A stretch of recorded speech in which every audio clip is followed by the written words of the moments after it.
আল্লাহর হাবিব সাল্লাল্লাহু আলাইহি ওয়াসাল্লাম একবার মসজিদে নববীতে ঢুকলেন।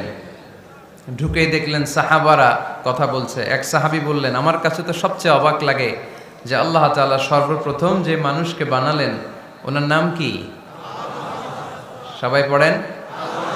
তুমি মাটির আদমকে প্রথম সৃষ্টি করিয়া ঘোষণা করিয়া দিলে শ্রেষ্ঠ বলিয়া, তাই তো নূরের ফেরেশতা করে আদমকে সেজদা। ঠিক কিনা? তাই তো নূরের ফেরেশতা করে হে আদমকে সেজদা, সবার চেয়ে সম্মান দিলে মাটির আদমকে। আল্লাহু আল্লাহু তুমি জাল্লে জালালুহু, শেষ করা তো যায় না গে তোমার গুণগান। আল্লাহু আল্লাহু, সুবহানাল্লাহ পড়েন। এই সাহাবী বললেন যে আমার কাছে সবচেয়ে অবাক লাগে যে আল্লাহ তাআলা প্রথম মানুষ হিসেবে আদম আলাইহিস সালামকে বানালেন আর ওনাকে উপাধি দিলেন সফিউল্লাহ। আদম আলাইহিস সালামের উপাধি উত্তর দিতে হবে আওয়াজ করে। আদম আলাইহিস সালামের উপাধি কি ছিল? আল্লাহর হাবিব সাল্লাল্লাহু আলাইহি ওয়াসাল্লাম দূরে দাঁড়িয়ে শুনছেন সাহাবাদের কনভারসেশন। আরেক সাহাবা বললেন, আরে আমার কাছে তো এর চেয়েও বেশি অবাক লাগে যে তিনি মুসা আলাইহিস সালামকে বানিয়েছেন নাজিউল্লাহ। নাজিউল্লাহ যে আল্লাহর সাথে না যা ইউনাজি মুনাজাত করে, গোপনে কথা বলে, কালিমুল্লাহ। এটা অবাক লাগে যে আল্লাহ তাআলা কোনো মিডিয়া ছাড়া, ভায়া ছাড়া, মাধ্যম ছাড়া পৃথিবীর একটা মানুষের সাথে সরাসরি কথা বলবেন। আমার কাছে তো ওনার মর্যাদাটা সবচেয়ে বড় মর্যাদা মনে হয়, উনি নাজিউল্লাহ। আরেক সাহাবা বললেন, আমার কাছে তো এর চেয়েও বেশি অবাক লাগে সাইয়েদনা ইব্রাহিম আলাইহিস সালামের ব্যাপারটা, কারণ ওনাকে আল্লাহ তাআলা বানিয়েছেন খলিলুল্লাহ। তাহলে একজনকে পাওয়া গেল সফিউল্লাহ, আরেক নবীকে পাওয়া গেল কালিমুল্লাহ বা নাজিউল্লাহ, আরেক নবীকে পাওয়া গেল খলিলুল্লাহ। এই কনভারসেশন যখন আল্লাহর হাবিব সাল্লাল্লাহু আলাইহি ওয়াসাল্লাম শুনলেন, আল্লাহর হাবিব সাল্লাল্লাহু আলাইহি ওয়াসাল্লাম মসজিদে নববীতে প্রবেশ করে সাহাবাদেরকে বললেন, তোমরা যা বলেছো আমি সব শুনেছি, তোমরা যা বলেছো সব সত্যই বলেছো, ঠিকই বলেছো। আল্লাহ তাআলা একজনকে বানিয়েছেন সফিউল্লাহ, একজনকে বানিয়েছেন খলিলুল্লাহ, একজনকে বানিয়েছেন কালিমুল্লাহ। তবে জেনে রেখো আমি হচ্ছি হাবিবুল্লাহ, আমি Habibullah. The higher status, the highest peak of the status, সবচেয়ে উঁচু স্ট্যাটাস হচ্ছে আমার। খলিলুল্লাহ মানে আল্লাহর বন্ধু, হাবিবুল্লাহ মানে হচ্ছে আল্লাহর বন্ধু। কিন্তু খলিলুল্লাহ এমন বন্ধু যেই বন্ধু আল্লাহকে খুশি করার জন্য কাজ করে, আর হাবিবুল্লাহ হচ্ছে আল্লাহর এমন বন্ধু যেই বন্ধুকে খুশি রাখার জন্য আল্লাহ নিজেই কাজ করে। আল্লাহর হাবিব সাল্লাল্লাহু আলাইহি ওয়াসাল্লাম ছিলেন হাবিবুল্লাহ। চিল্লায় বলেন তিনি কি ছিলেন? হাবিবুল্লাহ। এত মর্যাদা, এত সম্মান, এত স্ট্যাটাস গোটা বিশ্বের দ্বিতীয় কারো আছে? আল্লাহর হাবিব সাল্লাল্লাহু আলাইহি ওয়াসাল্লামের নুরানি চেহারার মতো চেহারা পৃথিবীর অন্য কারো আছে?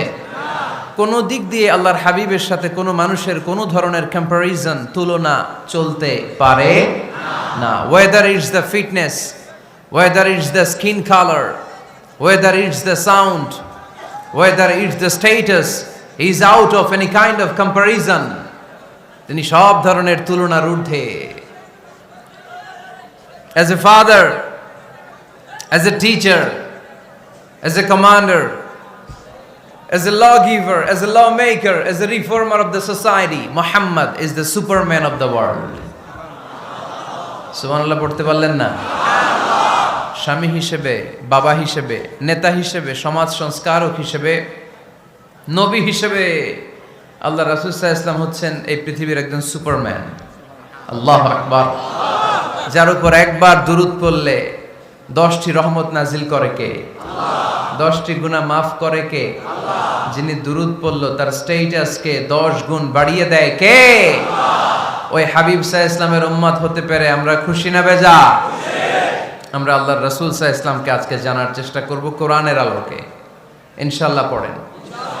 আল্লাহর হাবিব সাল্লাল্লাহু আলাইহি ওয়াসাল্লাম এতটাই মর্যাদার অধিকারী, ওনার স্ট্যাটাস এত হাই, উনি যদি ওনার মুখ দিয়ে কখনো বলেছেন ইয়েস, ওটা শরীয়তেও ইয়েস। উনি যদি মুখ ফসকে কখনো বলেছেন নো, মানে না, এটা শরীয়তেও না। তার মানে উনি হ্যাঁ বললে এটা হালাল হয়ে যায়, উনি না বললে এটা হারাম হয়ে যায়, উনি আঙ্গুল তুললে চাঁদ ভেঙে 2 ভাগ হয়ে যায়।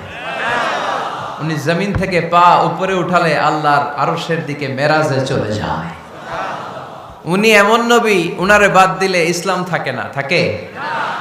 উনি এমন রাসূল, উনারে বাদ দিলে কোরআন বোঝা যায় না, কারণ কোরআন ওনার উপর নাজিল করেছে কে? আল্লাহ। উনি এমন হাবিব, যাকে বাদ দিলে হাদিস বোঝা যায় না, কারণ এই হাদিস হচ্ছে এই প্রিয় নবীর মুখনিসৃত বাণী, ঠিক কি না? উনি এমন রাসূল, যাকে বাদ দিলে সালাত বোঝা যায় না, কারণ সালাত কেমন করে পড়তে হয়, আদায় করতে হয় বিশ্বনবী হাতে কলমে শিক্ষা দিয়েছেন, ঠিক কি না? এক সাহাবী সালাত পড়ছিলেন, সালাত পড়ে আল্লাহর হাবিব সাল্লাল্লাহু আলাইহি ওয়াসাল্লামের কাছে আসলেন। আল্লাহ রাসূল বললেন, সাল্লি ফা ইন্নাকা লাম তুসাল্লি, রিপিট ইউর সালাহ because you didn't offer your সালাহ ইন এ কারেক্ট ওয়ে। আবার নামাজ পড়া হয় নাই। সাহাবী যে আবার পড়লেন, আবার আসলেন, আল্লাহর হাবিব বললেন আবার পড়ো, হয় নাই। সাহাবী পরে আসলেন, আল্লাহর হাবিব বললেন সাল্লি ফা ইন্নাকা লাম তুসাল্লি, আবার নামাজ পড়া হয় নাই। এবার সাহাবী এসে কেঁদে দিলেন, এসে বললেন, ইয়া রাসূলুল্লাহ, এর চেয়ে ভালো তো আমি পড়তে পারি না। আল্লাহর হাবিব জড়িয়ে ধরলেন আর বললেন, আসো শিখিয়ে দেই কেমন করে সালাত পড়বে। সালাতে কোনো তাড়াহুড়ো করবে না। রুকুতে যখন যাবে তোমার পিঠটা হবে স্ট্রেইট ফরওয়ার্ড, স্ট্রেইট ফরওয়ার্ড। রুকু থেকে সোজা হয়ে দাঁড়াবে, দুই সেজদার মাঝখানে সোজা হয়ে বসবে। সেজদায় যখন যাবে রিল্যাক্স করবে। সালাতে কি করতে হয়? রিল্যাক্স। আমার সাথে সাথে সবাই আওয়াজ করে পড়েন, রিল্যাক্স। সালাতে রিল্যাক্স করবেন, আপনি তাড়াহুড়ো করতে পারবেন না। আল্লাহর হাবিব সাল্লাল্লাহু আলাইহি ওয়াসাল্লাম শিখালেন কিভাবে সালাত পড়তে হয়। তার মানে এই নবীরে বাদ দিলে সালাত বোঝা যায় না, এই নবীকে বাদ দিলে সিয়াম বোঝা যায় না। সিয়াম কেমন করে পালন করতে হয় এই নবী শিখিয়েছেন। এই নবীকে বাদ দিলে হজ বোঝা যায় না, কারণ এই হাবিব বলেছেন, খুযু আন্নী মানাসিকাকুম, কেমন করে হজ করতে হয় আমার কাছ থেকে শিখে নাও। এ নবী এমন নবী, এ নবীরে বাদ দিলে জান্নাতে যাওয়া যায় না, ঠিক কিনা? এজন্য এই হাবিবরে বাদ দেয়া যাবে? আল্লাহর হাবিবের চাইতে শ্রেষ্ঠ কাউরে পাওয়া যাবে? আমার নবীর চাইতে বিশ্বস্ত কেউ আছে? সে কোন বন্ধু বলো বেশি বিশ্বস্ত? সে কোন বন্ধু বলো বড় বিশ্বস্ত?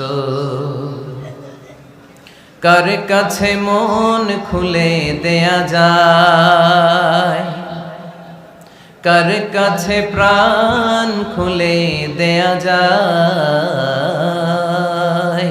হওয়া যায় অতি আশ্বস্ত। তার নাম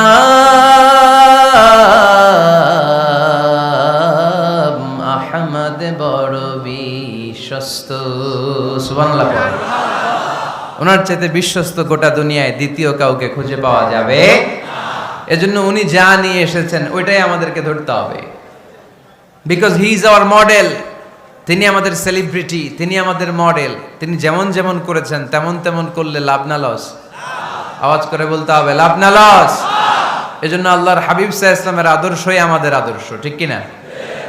ওমা আতাকুমুর রাসূলু ফাখুযুহু ওমা নাহাকুম আনহু ফান্তাহু। Whatever he brings with, take it.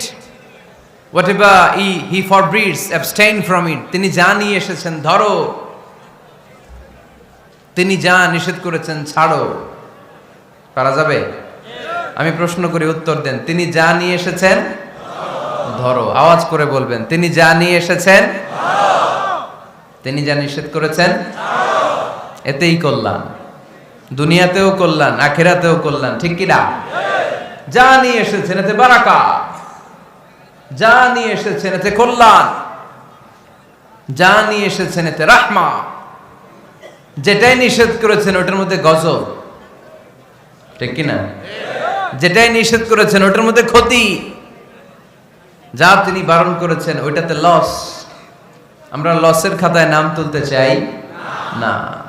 এজন্য আল্লাহর হাবিব সাল্লাল্লাহু আলাইহি ওয়াসাল্লাম যা নিয়ে এসেছেন আমরা সেটাই ধরবো, যা থেকে তিনি বারণ করেছেন ওটা ছাড়বো। আমি খুতবার শুরুতে এই আয়াতটাই তেলাওয়াত করেছি। আল্লাহ ইরশাদ করছেন, ওমা আতাকুমুর রাসূলু ফাখুযুহু ওমা নাহাকুম